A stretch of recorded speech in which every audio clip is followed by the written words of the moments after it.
Hi, I'm Max Brantley with the Arkansas Times on Monday, October the 14th. Well, it's Columbus Day in the United States, and a little bit of history for you that I learned over the weekend from an article in the New York Times by Brent Staples. It turns out that the first national celebration of Columbus Day was in 1892, and it was to quell tremendous Italian unhappiness about the mistreatment of Italian immigrants in the United States. Staples writes about how Sicilians particularly were treated the way black people were treated, which is to say abysmally. They worked in poor jobs, they lived in black neighborhoods, they served in their businesses black customers, and they got marginalized and racially stereotyped.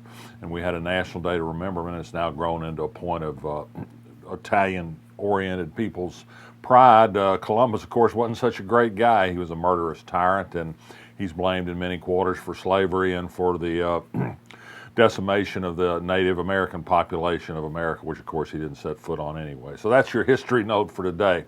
On to Arkansas news. Circuit Judge Morgan Chip Welch has announced today that he formally will seek the Arkansas Supreme Court seat held by Joe Hart. He'd formed an exploratory committee 6 weeks ago. Hart, who turns 76 next month, hasn't said yet whether she'll seek re-election. Welch has no problems with Joe Hart. She's been a pretty good Supreme Court judge, but the fear is that if she doesn't run because she loses her retirement benefits, if she does run for another term at her age, that the successor might not be so good. There's been some talk that Leslie Rutledge, who's a friend of Hart, might make a surprise entry in the race late. In any case, Chip Welch is in. The University of Arkansas system announced today that Carla Hughes will be stepping down as chancellor and retiring from the University of Arkansas at Monticello at the end of December. I think there's some indication that there's a thought change was needed, that Monticello has had a pretty dramatic drop in enrollment in recent years. Of course, all schools are suffering from a drop in student population. Another day, another major news organization takes a look at Arkansas's work rule for Medicaid recipients and finds that Walton said it's been a disaster.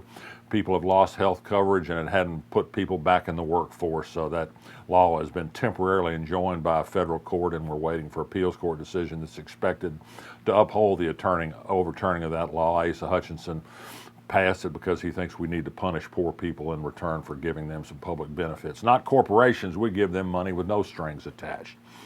Other news, the Walton Family Foundation spent more than $1 million in Louisiana to influence the outcome of races for Louisiana State Board of Education, and the results show that they were successful in 7 of 8 races, with one of them still yet to be decided. Walton money is big money, and it's being used all over the United States. We expect you might see it in Little Rock next year if we do have a Little Rock School Board election. But speaking of the Little Rock School Board, late Friday afternoon, we posted on the Arkansas blog, and I urge you all to read it, a legal analysis by a very bright attorney, former Assistant Attorney General Colin Jorgensen, who says anybody who thinks that Little Rock got its school district back by the State Board of Education last week needs to take a look at the facts. The state is still firmly in control. We may get to elect a school board, whether it'll have any significant powers, whether it'll be gerrymandered, whether it'll be shaped to be racially discriminatory, or some things we don't yet know. More good reading on the Arkansas blog. Take a look today at an article by Autumn Tolbert, a lawyer in Northwest Arkansas, about the controversy in Bentonville over the Confederate soldier statue on the town square. Benton County, you may know, was part of the Union part of Arkansas during World War II, but in keeping with modern day politics, to be a Republican in Arkansas, you have to think fondly of the dear old days when slavery was legal in the United States. So there's a great resistance to removing that statue from the town square. Tolbert explains what's at work there and profiles some of the people who are moving in a quiet, systematic way to try and get people to think about maybe moving the statue somewhere else. Not a bad idea. Another day and another outrage from Donald Trump. This time it was a gathering of his financial supporters, really big-time supporters, at his resort hotel near Miami. One of the entertainments was playing of a video in which a takeoff of a movie. It shows a cartoon character that looks like Trump doing mass killing of people in the media, the fake news establishment, so-called. You think this might encourage violence against the media?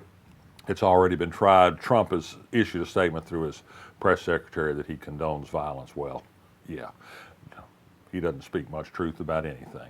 I say resist. I'm Max Brantley. I'll be back tomorrow.